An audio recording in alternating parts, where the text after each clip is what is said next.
فرزند زہرا یہ حالات برے ہیں۔ کاشانۂ بصیرت ایک ایسا مکمل یوٹیوب چینل جس پر محروم بصارت کے لیے بالخصوص اور تمام افراد کے لیے بالعموم سینکڑوں کی تعداد میں اسلامی کتب دستیاب ہیں۔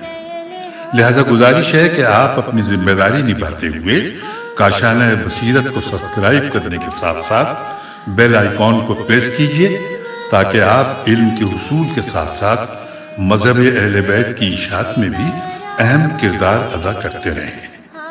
کاشانۂ بصیرت، کاشانۂ بصیرت، کاشانۂ بصیرت۔ فرزند زہرا یہ حالات برے ہیں۔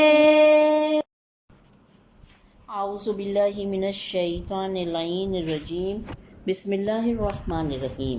السلام علیکم۔ کاشانۂ بصیرت کے یوٹیوب چینل سے آپ سے مخاطب ہوں، اور جو کتاب ہم پڑھ رہے ہیں اس کا نام ہے کلام امیر المومنین علیہ السلام، شرح نہج البلاغہ، جلد چہارم، اور خطبہ نمبر ہے 109، اور اس کا 5واں حصہ ہم پڑھیں گے، پیج نمبر 487۔ 5واں حصہ شروع ہو رہا ہے کچھ اس طرح: حتی اذا بلغ الکتاب، اور ختم ہو رہا ہے انعم علی ہؤلاء وانتقم من ہؤلاء۔ ترجمہ: یہاں تک کہ جب قسمت کا لکھا اپنی آخری حد تک اور امر الہی اپنی مقررہ منزل تک پہنچ جائے گا، اور آخرین کو اولین سے ملا دیا جائے گا، اور ایک نیا حکم الہی آ جائے گا کہ خلقت کی تجدید کی جائے، تو یہ امر آسمانوں کو حرکت دے کر شگافتہ کر دے گا، اور زمین کو ہلا کر کھوکھلا کر دے گا، اور پہاڑوں کو جڑ سے اکھاڑ کر اڑا دے گا، اور وہ ہیبت جلال الہی اور پروردگار کے قہر کے خوف سے ایک دوسرے سے ٹکرا جائیں گے، اور زمین سب کو باہر نکال دے گی، اور انہیں دوبارہ بوسیدگی کے بعد تازہ حیات دے دی جائے گی، اور انتشار کے بعد جمع کر دیا جائے گا، اور مخفی اعمال اور پوشیدہ افعال کے سوال کے لیے سب کو الگ الگ کر دیا جائے گا، اور مخلوقات 2 گروہوں میں تقسیم ہو جائیں گی، ایک گروہ مرکز نعمات ہوگا اور دوسرا محل انتقام۔ شرح و تفسیر: انسانوں کا محشور ہونا، یہ ہیڈنگ ہے۔ خطبے کے گزشتہ حصوں میں امام کی اس گفتگو کے پیش نظر کہ جس میں آپ نے دنیا پرستوں کی پرجوش زندگی اور پھر طاقت فرسا آفتوں اور دردناک حوادث کے ساتھ انسانی عمر کے اختتام کے بارے میں بحث فرمائی تھی، اب اس بحث میں دوسرے مرحلے کا آغاز کرتے ہیں، اور وہ قیامت کا حساب و کتاب اور حشر و نشر کا معاملہ ہے۔ اس حصے میں آپ انسان کے انجام سے متعلق بحث کو مکمل کرتے ہوئے اس کے سامنے ایک نمایاں اور سبق آموز نمونہ رکھ دیتے ہیں، تاکہ جب تک فرصت ہے بیدار ہو جائے اور جنت و جہنم کے راستوں کو پہچان کر صراط مستقیم کو اپنائے۔ آپ چنانچہ فرماتے ہیں، ترجمہ: خواب غفلت سے بیدار ہو جاؤ قبل اس کے کہ جب قسمت کا لکھا اپنی آخری حد تک اور امر الہی اپنی مقررہ منزل تک پہنچ جائے گا، اور آخرین کو اولین سے ملا دیا جائے گا، اور ایک نیا حکم الہی آ جائے گا کہ خلقت کی تجدید کی جائے۔ جی ہاں، اس دنیا میں انسانی زندگی میں اصل ہدف نہیں ہے۔ اس دنیا میں انسانی زندگی ہی اصل ہدف نہیں ہے، بلکہ یہ تو تمہید ہے اس اگلی دنیا کی زندگی کے لیے جو کہ ابدی اور اصل ہدف ہے۔ ترجمہ: تو یہ امر آسمانوں کو حرکت دے کر، امام کے خطبے کا ایک پارٹ اور اس کا ترجمہ، خطبہ نمبر 109 کے 5ویں حصے کا ایک پارٹ اور اس کا ترجمہ یہ ہے کہ تو یہ امر آسمانوں کو حرکت دے کر شکافتہ کر دے گا، اور زمین کو ہلا کر کھوکھلا کر دے گا، اور پہاڑوں کو جڑ سے اکھاڑ کر اڑا دے گا، اور ہیبت جلال الہی اور پروردگار کے قہر کے خوف سے ایک دوسرے سے ٹکرا جائیں گے۔ اس طرح زمین اور آسمانوں میں ایک عظیم اور ہولناک دھماکہ ہوگا، اور یوں یہ عالم مادہ مکمل طور پر ویران ہو جائے گا، اور جیسا کہ قرآن میں کہا گیا ہے کہ اس جہان کے ویرانوں سے ایک نیا عالم وجود میں آئے گا، اور حشر و نشر اور حساب و کتاب اسی میں ہوگا۔ پھر لکھتے ہیں جس دن یہ زمین بدل کر دوسری زمین کر دی جائے گی اور اسی طرح آسمان بھی بدل جائیں گے اور سب لوگ یکتا خدائے قہار کے روبرو اپنی اپنی جگہ سے نکل کر کھڑے ہوں گے۔ اصل میں امام کے یہ مختصر اور متین جملے قرآن ہی سے ماخوذ ہیں اور یہ اسی مطلب کا خلاصہ ہے جس کو قرآن نے تفصیل سے بیان کیا ہے۔ چنانچہ آسمان کے بارے میں ارشاد ہوتا ہے، ترجمہ جب آسمان پھٹ جائے گا اور جب تارے جھڑ پڑیں گے۔ قرآن کی آیت ہے یہ، سورہ انفطار کی آیت نمبر 1 اور 2۔ اور زمین کے بارے میں فرمایا کہ جب زمین بڑے ذروں میں ہلنے لگے گی اور پہاڑ ٹکرا کر بالکل چور چور ہو جائیں گے، پھر ذرے بن کر اڑنے لگیں گے۔ یہ قرآنی آیت ہے جس کا ترجمہ ہے سورہ قدر، سورہ واقعہ آیت نمبر 4 سے 6 تک، سورہ واقعہ کی آیت نمبر 4 سے 6 تک۔ اور اس کے بعد آگے قرآن مجید میں ارشاد ہے، اس دن ہولناک زلزلہ ہر چیز کو لرزا کے رکھ دے گا، اور اس کے بعد دوسرا حادثہ میدان حشر میں رونما ہوگا۔ پھر امام سلسلہ گفتگو کو جاری رکھتے ہوئے مزید فرماتے ہیں، اور زمین سب کو باہر نکال دے گی۔ اب تک قرآنی آیات تھیں 3 قرآنی آیات، تیسری جو قرآنی آیت تھی وہ سورہ نازعات کی آیات نمبر 6 اور 7 تھی۔ اس کے بعد امام فرماتے ہیں، آگے امام کا کے خطبے کا حصہ رائٹر نے لکھا ہے اور فرماتے ہیں کہ وہ اور زمین سب کو باہر نکال دے گی اور انہیں دوبارہ بوسیدگی کے بعد تازہ حیات دے دی جائے گی اور انتشار کے بعد جمع کر دیا جائے گا۔ اب ہے الفاظ جو استعمال کیے گئے اس خطبے کے اس حصے میں، ان کی میننگ ہے کہ جدہم کی تعبیر ماد جسمانی انسانوں کی نئی خلقت اور میدان حشر میں ان کے جسمانی تکامل کی طرف اشارہ ہے، اور وَجَمَعَهُمْ بَعْدَ تَفَرُّقِهِمْ کا جملہ ممکن ہے کہ انسانوں کے میدان حشر میں جمع ہونے کی طرف اشارہ ہو، یا پھر انسان کے بکھرے ہوئے ذرات کی تجدید حیات کے لیے جمع ہونے کی طرف اشارہ ہو۔ البتہ اس میں کوئی معنی نہیں کہ اس عبارت میں دونوں معنوں کی طرف اشارہ ہو۔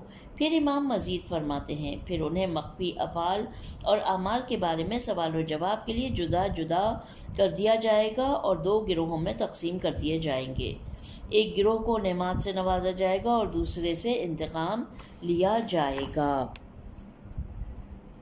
حقائل اعمالی و خبائل افعالی کی تعبیر ممکن ہے کہ پوشیدہ اعمال کی طرف اشارہ ہو، اور یہ احتمال بھی پایا جاتا ہے کہ خفائل اعمال سے مراد وہ اعمال ہوں جو انسان مخفی طور پر انجام دیتا ہے، خواہ وہ اجتماع میں ہو۔ خبائل افعال سے مراد وہ کام ہوں جو انسان صرف تنہائی میں پوشیدہ طور پر انجام دیتا ہے، کیونکہ خبایا جمع سے اور خبیہ کی جس کے معنی میں مخفی اور پوشیدہ جمع ہے خبیہ کی، کیونکہ خبایا جمع ہے خبیہ کی جس کے معنی مخفی اور پوشیدہ چیز کے ہیں۔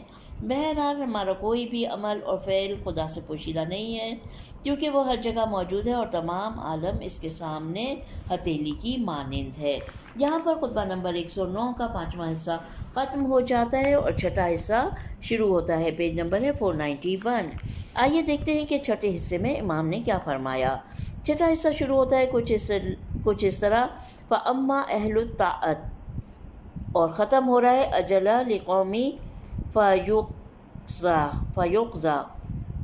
ترجمہ ہے اس کا، اہل اطاعت کو اس کے جوار رحمت میں ثواب اور دار جنت میں ہمیشگی کا انعام دیا جائے گا، جہاں کے رہنے والے کوچ نہیں کرتے اور نہ ان کے حالات میں کوئی تغیر پیدا ہوتا ہے اور نہ ان پر رنج و الم طاری ہوتا ہے اور نہ انہیں کوئی بیماری لاحق ہوتی ہے اور نہ کسی طرح کا خطرہ سامنے آتا ہے اور نہ سفر کی زحمت سے دوچار ہونا پڑتا ہے۔ لیکن اہل معصیت کے لیے بدترین منزل ہوگی، جہاں ہاتھ گردن سے بندھے ہوں گے اور پیشانیوں کو پیروں سے جوڑ دیا جائے گا، تارکول اور آگ کے تراشیدہ لباس پہنائے جائیں گے اس عذاب میں جس کی گرمی شدید ہوگی اور جس کے دروازے بند ہوں گے، اور اس جہنم میں جس کے شرارے بھی ہوں گے، جس میں شرارے بھی ہوں گے اور شور و غوغا بھی، بھڑکتے ہوئے شعلے بھی ہوں گے اور ہولناک چیخیں بھی۔ نہ یہاں کے رہنے والے کچھ کریں گے اور نہ یہاں کے قیدیوں کا کوئی فدیہ قبول کیا جائے گا، اور نہ یہاں کی بیڑیاں جدا ہو سکتی ہیں، نہ اس گھر کی کوئی مدت ہے جو تمام ہو جائے، اور نہ اس قوم کی کوئی اجل ہے جو ختم کر دی جائے۔ شرح و تفسیر: بشر کی آخری منزل، یہ ہیڈنگ ہے۔ لکھتے ہیں امام خطبے کے اس حصے میں جو در حقیقت انسانی سفر کے آخری منزل کے بیان میں ہے، نیکوکاروں اور گناہ گاروں کے بعض انعامات اور سزاؤں کی طرف اشارہ فرماتے ہیں۔ ترجمہ ہے یہاں پر: تو اطاعت گزاروں کو اللہ اپنے جوار رحمت میں ثواب دے گا اور انہیں اپنے دائمی گھر جنت میں جگہ عطا فرمائے گا۔ پھر امام چند مختصر اور پرمغز جملوں میں اس دار آخرت کی خصوصیات بیان فرماتے ہیں۔ حیث لا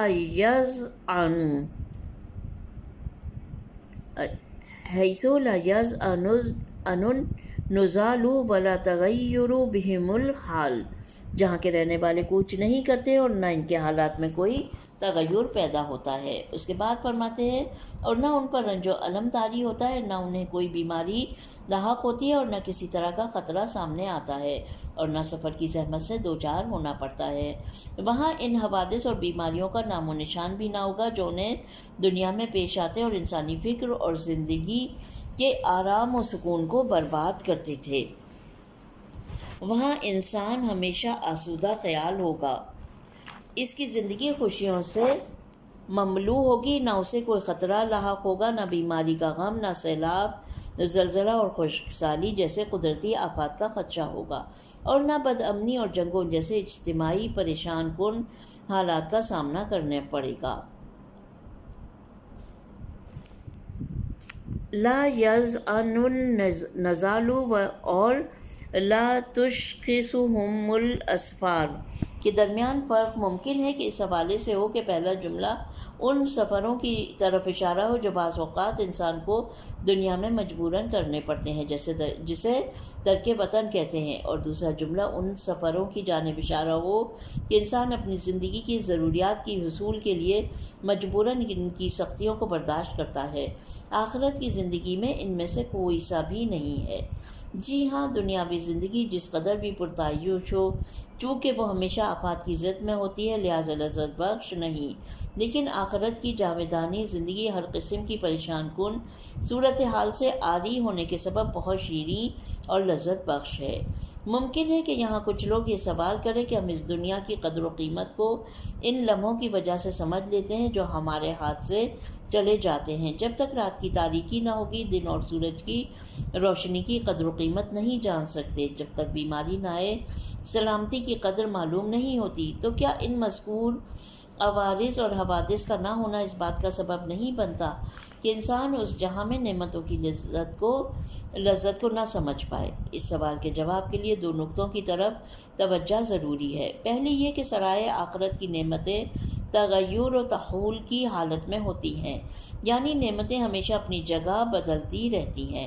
اس طرح وہ لوگ ہر روز جدید نعمتوں سے بہرہ مند ہوتے ہیں۔ اس طرح یہ لذت بخش اور سرور آفرین تبدیلیاں یکسانیت کی کیفیت کو ختم کر دیتی ہیں اور ان نعمتوں کی قدر و قیمت کو آشکار کر دیتی ہیں۔ دوسری یہ کہ جو چیز دنیاوی نعمتوں کو انسان کے لیے تلخ بنا دیتی ہے وہ یہ ہے کہ وہاں کی نعمتیں ہمیشہ خطروں کی زد میں ہوتی ہیں، اور نعمتوں کے سلب ہونے کی فکر ہمیشہ انسان کے لیے تشویش کا باعث بنتی ہے۔ امام اوپر کے جملوں میں فرماتے ہیں: یہ پریشان کن صورتحال آخرت کی نعمتوں کے بارے میں نہیں ہے۔ چنانچہ قرآن مجید میں بہشتیوں کی زبانی پروردگار کی حمد و ستائش کے موقع پر ارشاد ہوتا ہے: ترجمہ: اور یہ لوگ خوشی کے لہجے میں کہیں گے، خدا کا شکر ہے جس نے ہم سے ہر قسم کا رنج و غم دور کر دیا۔ بے شک ہمارا پروردگار بڑا بخشنے والا اور قدردان ہے، جس نے ہم کو اپنے فضل و کرم سے ہمیشگی کے گھر یعنی بہشت میں اتارا، مہمان کیا، جہاں میں کوئی تکلیف چھوئے گی بھی نہیں اور نہ کوئی تکان ہی پہنچے گا۔ اس کے بعد امام آخرت میں گناہ گاروں کے آفات سے متعلق تشریح فرماتے ہیں۔ اوپر جن آیات کا ترجمہ میں نے پڑھا وہ سورہ فاطر کی آیت نمبر 34 اور 35 تھی۔ امام آخرت میں گناہ گاروں کی آفات سے متعلق تشریح فرماتے ہیں اور گناہگار بدترین جگہ ٹھہرائے جائیں گے اور ان کے ہاتھوں کو زنجیر کے ساتھ گردن سے اس طرح باندھ دیا جائے گا کہ ان کی گردنیں پاؤں سے ملی ہوئی ہوں گی۔ یہ تعبیریں اس مطلب کی طرف اشارہ ہیں جو قرآن مجید میں ذکر ہوا ہے۔ جب بھاری بھاری طوق اور زنجیریں ان کے گردنوں میں ہوں گی اور پہلے کھولتے ہوئے پانی میں گھسیٹے جائیں گے، پھر جہنم کی آگ میں جھونک دیے جائیں گے۔ پھر آپ مزید فرماتے ہیں، انہیں تارکول کی قمیض اور آگ سے قطع کیے ہوئے لباس پہنائے جائیں گے۔ وہ ایسے عذاب میں ہوں گے کہ جس کی تپش بڑی سخت ہوگی اور اس کے دروازے بند کر دیے جائیں گے۔ وہ ایسی آگ میں ہوں گے کہ جس میں تیز شراریں، بھڑکنے کی آوازیں اور ہولناک چیخیں ہوں گی۔ قاطرانی کا اصل معنی وہ مادہ ہے جو قابل اشتعال ہوتا ہے۔ اس کی رنگت سیاہ ہوتی ہے، نیز چکنا اور بدبودار ہوتا ہے، تقریباً تارکول جیسا۔ پچھلے زمانوں میں یہ مادہ اس جانور پر ملا جاتا تھا جو جرب کی بیماری، جس میں جانور کے سب بال گر جاتے ہیں، میں مبتلا ہوتا تھا، اور یہ خیال کیا جاتا تھا کہ یہ مادہ اس کی بیماری کو دور کر دیتا ہے۔ یہ مادہ ایسا ہے کہ اگر اس سے آگ چھو جائے تو شعلہ ور ہوتا ہے۔ امام فرماتے ہیں کہ اس دن اہل جہنم کو اس مادے سے تیار کیا ہوا لباس پہنایا جائے گا۔ آتش دوزخ سے متعلق جو اوصاف ان عبارات میں بیان ہوئے ہیں، ان سے پتہ چلتا ہے کہ یہ غیر معمولی طور پر جلا دینے والی آگ ہے۔ اس کے شعلے آسمان سے باتیں کر رہے ہوں گے اور اس کی ہولناک آواز کانوں کو بہرا کرنے والی ہوگی۔ اور امام فرماتے ہیں کہ ان سب کے علاوہ سب سے بڑی مشکل یہ ہوگی، نہ یہاں کے رہنے والے کچھ کریں گے اور نہ یہاں کے قیدیوں کا کوئی فدیہ قبول کیا جائے گا، اور نہ یہاں کی بیڑیاں جدا ہو سکتی ہیں، نہ ان کے گھر کی کوئی مدت ہے جو تمام ہو جائے، نہ اس قوم کی کوئی اجل ہے جو ختم کر دی جائے۔ اگر انسان ایک لمحے کے لیے بھی اس ہولناک اور شدید عذاب کا تصور کرے تو یہ اسے گناہوں سے باز رکھنے کے لیے کافی ہوگا۔ چنانچہ اس عذاب الہی کی تشریح کا اصل مقصد بھی یہی ہے۔ مخصوصاً اسلامی روایات میں اس بات پر تاکید کی گئی ہے کہ جب جنت کی پرکشش نعمتوں سے متعلق آیات پر پہنچو تو ان کے بارے میں غور کرو، اور جب جہنم کے ہولناک عذاب سے متعلق آیات پر پہنچو تو ٹھہر کر اس کے بارے میں فکر کرو۔ یہ مولا علی علیہ السلام کا خطبہ حمام کے بارے میں فکر کرو۔ مولا علی علیہ السلام کا خطبہ حمام خطبہ نمبر 193 میں متقین کی توصیف میں فرماتے ہیں۔ امام فرماتے ہیں، ترجمہ میں پڑھوں گی۔ پرہیزگار افراد قرآن کی تلاوت کے وقت جب تشویق دلانے والی آیات پر پہنچتے ہیں تو ان کی طرف جھک پڑتے ہیں اور ان کے نفس کا مال اشتیاق سے ان پر غور کرتے ہیں اور خیال کرتے ہیں کہ وہ پرکشش نعمتیں ان کی نگاہوں کے سامنے ہیں۔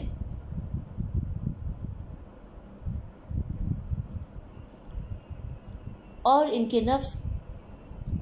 کی نگاہوں کے سامنے ہیں، اور جب کسی ایسی آیت پر پہنچتے ہیں جس میں تخویف اور انذار ہو تو اپنے دل کو اس طرف جھکا لیتے ہیں اور خیال کرتے ہیں گویا جہنم کے شعلوں کی آواز، وہاں کی چیخ و پکار ان کے کانوں کے اندر پہنچ رہی ہے۔ نقطہ یہاں پر ہیڈنگ ہے، ہدایت کا اعلیٰ نمونہ۔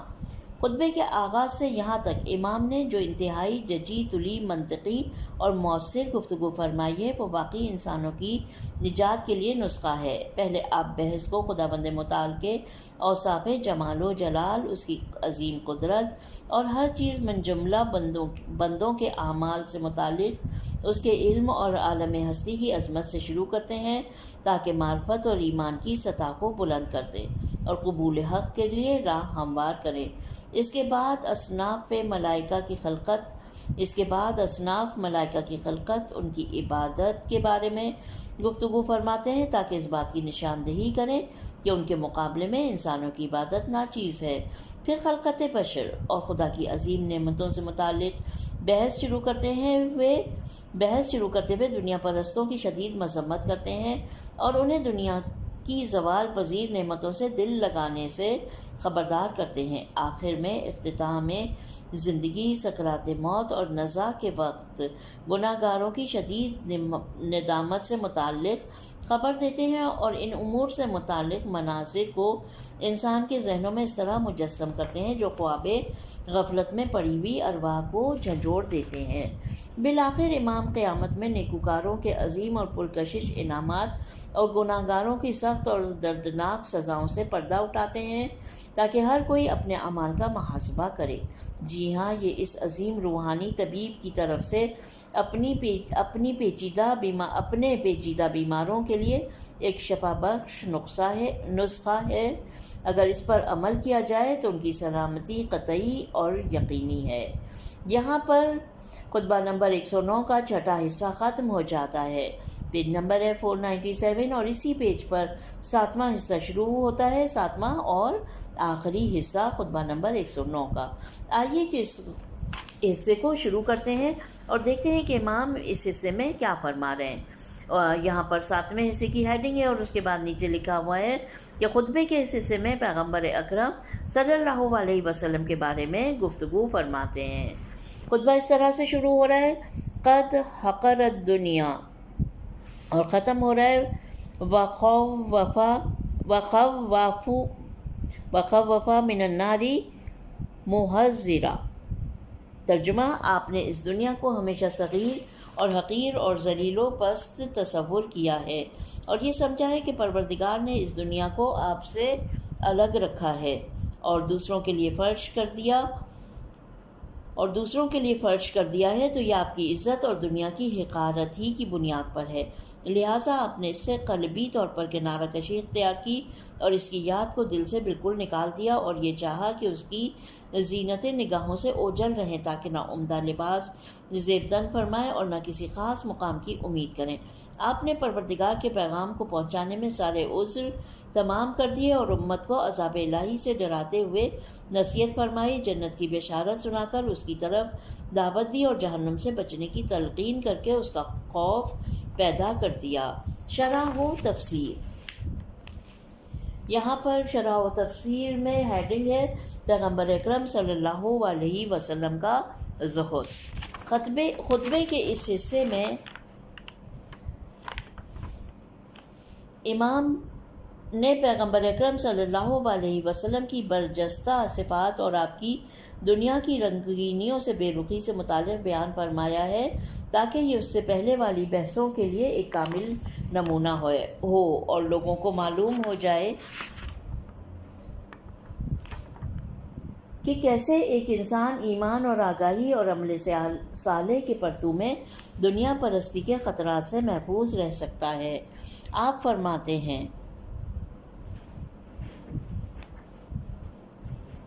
ترجمہ: آپ نے اس دنیا کو ہمیشہ یعنی صلی اللہ علیہ وسلم رسول مکرم اسلام کے بارے میں ہے کہ آپ نے اس دنیا کو ہمیشہ صغیر و حقیر اور ذلیل و پست تصور کیا۔ یہ تعبیرات پیغمبر اکرم کے زہد و پرہیزگاری کی جانب واضح اشارہ ہے، کیونکہ جو دنیا کو حقیر سمجھے اور دوسروں کو بھی اس بارے میں نصیحت کرے وہ یقیناً دنیا کا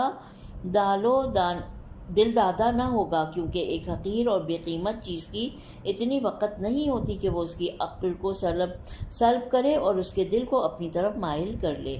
پھر اس مطلب پر مزید تاکید کرتے ہوئے امام فرماتے ہیں: وہ جانتے تھے کہ اللہ نے آپ صلی اللہ علیہ وسلم کی عزت و شرف کی وجہ سے دنیا کو آپ سے دور رکھا ہے اور آپ کی ناچیزی کے سبب اسے دوسروں اور اس کی ناچیزی کے خاکم بدہن اور اس کی ناچیز اس کی یہاں پر لفظ اس کی تھا، میں نے غلطی سے آپ کی پڑھا، اور اس کی ناچیزی کے سبب اسے دوسروں کے لیے پھیلایا ہے۔ یہ جملہ اس مطلب کی مانند ہے جسے خداوند متعال نے سورہ زخرف میں بیان فرمایا ہے۔ ترجمہ: اگر ایسا نہ ہوتا کہ تمام لوگ ایک ہی قوم ہو جائیں گے تو ہم رحمان کا انکار کرنے والوں کے لیے ان کے گھر کی چھتیں اور سیڑھیاں جن پر یہ چڑھتے ہیں سب کو چاندی کا بنا دیتے اور اسی طرح ان کے گھروں کے دروازے بھی چاندی کے کر دیتے اور تخت بھی جن پر وہ مسند لگاتے ہیں اور چاندی کے اوپر سونے اور جواہرات کی آرائش بھی کر دیتے، اور یہ سب کچھ دینوی زندگی کی عارضی اور حقیر متاع ہے، اور آخرت کا حسن و زیبائش آپ کے رب کے پاس ہے جو صرف پرہیزگاروں کے لیے ہے۔ پھر امام فرماتے ہیں لہٰذا آپ نے دنیا سے قلبی طور پر کنارہ کشی اختیار کی اور اس کی یاد کو دل سے بالکل نکال دیا، اور یہ چاہا کہ اس کی زینتیں نگاہوں سے اوجھل رہیں تاکہ نہ عمدہ لباس زیب تن فرمائے اور نہ کسی خاص مقام کی امید کریں۔ لفظ ریباش جو مفرد اور جمع دونوں کے لیے آتا ہے فاقرہ لباسوں کی طرف اشارہ ہے۔ اس کا اصل مادہ ریش ہے جس کے معنی پرندوں کے پر کے ہیں۔ ممکن ہے کہ یہ تعبیر دنیا کی تمام رنگینیوں کی جانب اشارہ ہو، جن میں سے ایک فاقرہ لباس بھی ہے۔ پہلی خاصیت، پیغمبر اکرم کی پہلی خاصیت یہ تھی کہ آپ کبھی دنیا اور اس کی چمک دمک پر فریفتہ نہ ہوئے اور نہ اس کی مادی اور فانی نعمتوں کے اسیر ہوئے۔ دوسری خصوصیت، آپ کی دوسری خصوصیت یہ تھی کہ آپ نے تبلیغ رسالت انجام دی اور تمام انسانوں کو خدا کا فرمان پہنچا دیا، اور اس راہ میں آپ نے بڑی تکالیف برداشت کی، جیسا کہ امام فرماتے ہیں آپ نے پروردگار کے پیغام کو پہنچانے میں سارے عذر تمام کر دیے اور امت کو عذاب الہی سے ڈراتے ہوئے نصیحت فرمائی، جنت کی بشارت سنا کر اس کی طرف دعوت دی اور جہنم سے بچنے کی تلقین کر کے اس کا خوف پیدا کرایا۔ یقینی بات ہے کہ اگر پیغمبر اسلام پہلے مرحلے میں ناکام ہو جاتے اور دنیا کی رنگینیوں اور لذتوں کے اسیر ہو جاتے تو ہرگز دوسرے مرحلے یعنی احکام الہی کی تبلیغ کا حق ادا نہ کر سکتے، کیونکہ دنیا اور نفس کا اسیر کہاں اور الہی پیغامات کی تبلیغ کہاں۔ حضرت امام جعفر صادق علیہ السلام اللہم صلی اللہ محمد و آل محمد سے روایت ہے کہ خداوند تعالیٰ نے جناب موسیٰ بن عمران سے فرمایا، اے موسیٰ، ترجمہ پڑھ رہی ہوں میں، اے موسیٰ، دنیا بدلے کا گھر ہے۔ میں نے آدم علیہ السلام کو اس کی خطا کا بدلہ چکھا دیا اور دنیا کو ملعون اور ناپسندیدہ قرار دیا ہے۔ جو بھی چیز دنیا میں ہے وہ ملعون ہے سوائے اس کے جو میرے لیے ہو، یعنی میری رضا اور اطاعت کے راستے میں ہو۔ اے موسیٰ، میرے صالح بندوں نے اپنے علم اور آگاہی کے مطابق زہد اختیار کیا اور باقی لوگوں نے اپنی جہالت کے باعث کے مطابق دنیا سے محبت کی۔ نقطہ، رہبری کی اصل شرط۔ قوموں کے رہبروں، پیشواؤں اور سرداروں کے لیے درپیش سب سے بڑی مشکل ان کا مادی نعمتوں اور دنیا کی رنگینیوں کے پنجے میں اسیر ہونا ہے۔ یہی امر اس بات کا سبب بنتا ہے کہ لوگ اپنے مادی مفادات کی خاطر غیر صالح افراد کو صالح افراد پر مقدم کریں اور ان مظالم کو جو ان کے مفادات کے محافظ ہیں عدل و انصاف پر ترجیح دیں۔ اسی طرح ہر چیز کو مادی مفادات کے ترازو میں تولیں اور الہی اور عقلائی ضابطوں کو دنیا کے عارضی مفادات پر قربان کر دیں۔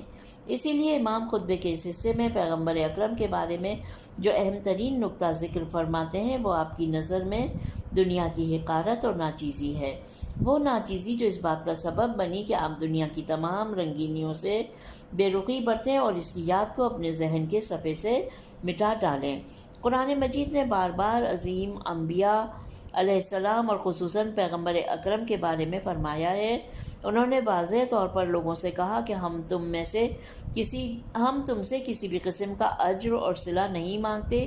ان ہستیوں کی زندگی نادار لوگوں کی سی تھی اور یہی وجہ تھی کہ وہ سب کے بارے میں عدل و انصاف قائم کر سکے اور ان دولت مندوں کے سامنے کبھی نہ جھکے جو ہر چیز کو اپنی دولت کے بلبوتے پر حاصل کرنا چاہتے تھے۔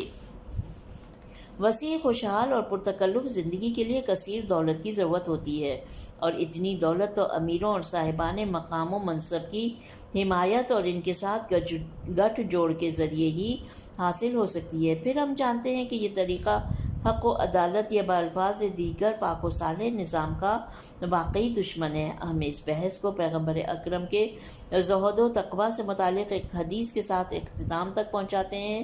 امام جعفر صادق علیہ السلام اللہم صلی اللہ محمد و آل محمد نے فرمایا، ایک شخص پیغمبر اکرم صلی اللہ علیہ وسلم اللہم صلی اللہ محمد و آل محمد کی خدمت میں حاضر ہوا جبکہ آپ ایک چٹائی پر لیٹے ہوئے تھے اور چٹائی کی ناہمواری کا نشان نشان آپ کے جسم اطہر پر پڑ چکے تھے۔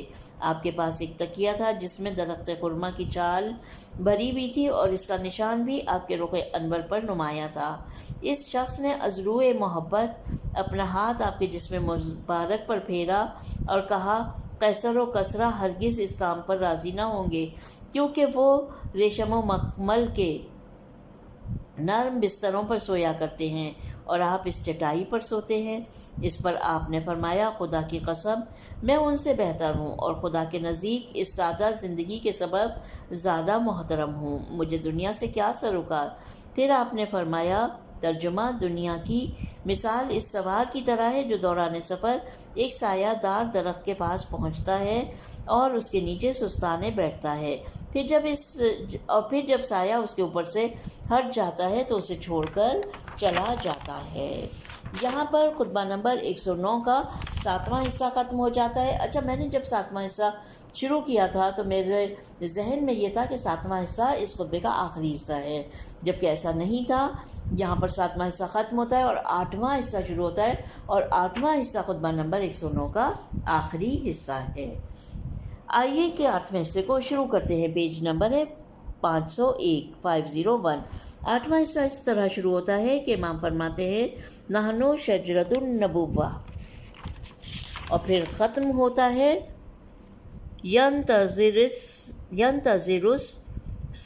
ستوتا۔ ترجمہ ہے، ہم نبوت کا شجر، رسالت کی منزل، ملائکہ کی رفت و آمد کی جگہ، علم کے معدن اور حکمت کے چشمے ہیں۔ ہمارا مددگار اور محب ہمیشہ منتظر رحمت رہتا ہے اور ہمارا دشمن کینہ پرور ہمیشہ منتظر لعنت اور انتقام الہی میں رہتا ہے۔ ہمارا دشمن اور کینہ پرور، اچھا ایک دفعہ پھر پڑھتے ہیں اس جملے کو، ہمارا مددگار اور محب ہمیشہ منتظر رحمت رہتا ہے اور ہمارا دشمن اور کینہ پرور ہمیشہ منتظر لعنت اور انتقام الہی رہتا ہے۔ اس کی شرح و تفسیر میں ہیڈنگ ہے، شجرہ نبوت کی پربار شاخیں۔ اوصاف پیغمبر اکرم کے ذکر کے بعد امام اہل بیت علیہم السلام کے فضائل کا ذکر کرتے ہوئے اس خطبے کو اختتام تک پہنچاتے ہیں اور اس حسن اختتام کے ذریعے رعایت فصاحت و بلاغت کو درجہ کمال تک پہنچاتے ہیں۔ فرماتے ہیں، ترجمہ، ہم نبوت کا پربار شجر، رسالت کی منزل، فرشتوں کی آمد و رفت کا مقام، علم کا معدن اور حکمت کے چشمے ہیں۔ شجرہ کی تعبیر اس نقطے کی طرف اشارہ ہے کہ نبوت ایسا پربار درخت ہے جس کی مختلف شاخیں ہیں۔ اس کی جڑ اور تنا پیغمبر اکرم صلی اللہ علیہ وسلم، شاخ اور پتے آپ کے فرزند، اور اس کا پھل لوگوں کو خدا کی طرف بلانا ہے۔ دوسری تعبیر میں خاندان نبوت کو مقام نزول سے تشبیہ دی ہے، کیونکہ وہاں خدا کی طرف سے آسمانی پیغامات کا نزول ہوتا ہے۔ تیسری تعبیر میں پیغمبر اکرم کے گھر کو آسمانی فرشتوں کی آمد و رفت کا مقام شمار کیا ہے۔ حضرت علی علیہ السلام اور آپ کے فرزند وہ ہستیاں ہیں جو اسی گھر اور گھرانے میں پروان چڑھے ہیں، بس فطری طور پر یہ ہستیاں وحی کے آثار و برکات کے حامل ہوں گے۔ لفظ ملائکہ ممکن ہے اشارہ ہو وحی لانے والے فرشتوں یعنی جبرائیل اور ان کے ہمراہیوں کی طرف جو حضور صلی اللہ علیہ وسلم پر نازل ہوتے تھے، یا کسی عام معنی کی طرف اشارہ ہو اور ان دیگر فرشتوں کو بھی شامل کیا ہو جو خدمت یا بشارت کی غرض سے اس گھرانے میں آمد و رفت کیا کرتے تھے۔ بہرحال مقصد یہ نہیں کہ وحی کا فرشتہ غیر پیغمبر پر بھی نازل ہوتا تھا۔ شجرۃ النبوہ اور محط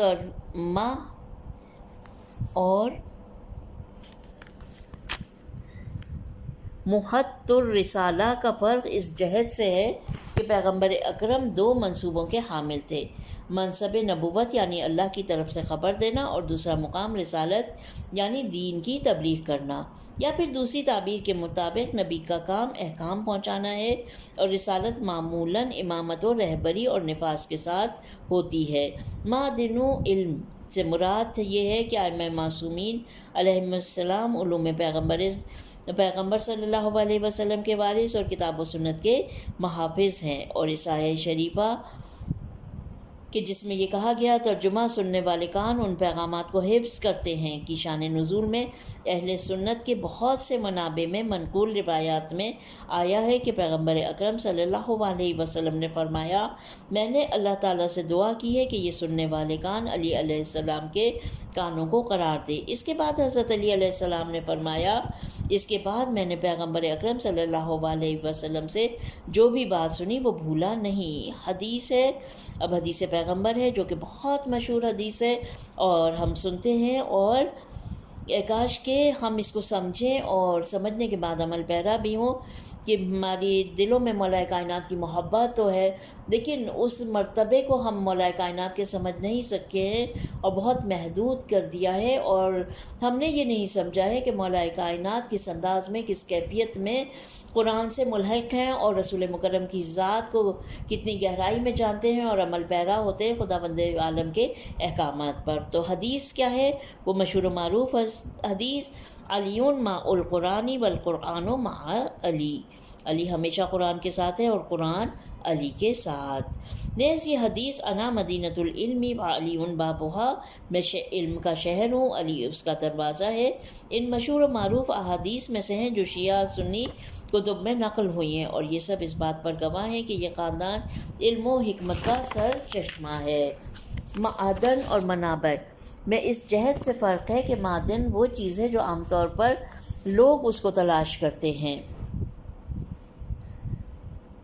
اور حاصل کر کے اس سے فائدہ اٹھاتے ہیں، جبکہ منابع چشمے جوش مارتے ہوئے خود لوگوں تک پہنچ جاتے ہیں اور انہیں سیراب کرتے ہیں۔ امام آخر میں فرماتے ہیں، ترجمہ، ہمارا دوست اور مددگار رحمت حق کے انتظار میں ہے اور ہمارا دشمن اور ہم سے بغض رکھنے والا اپنی سزا کے انتظار میں ہے۔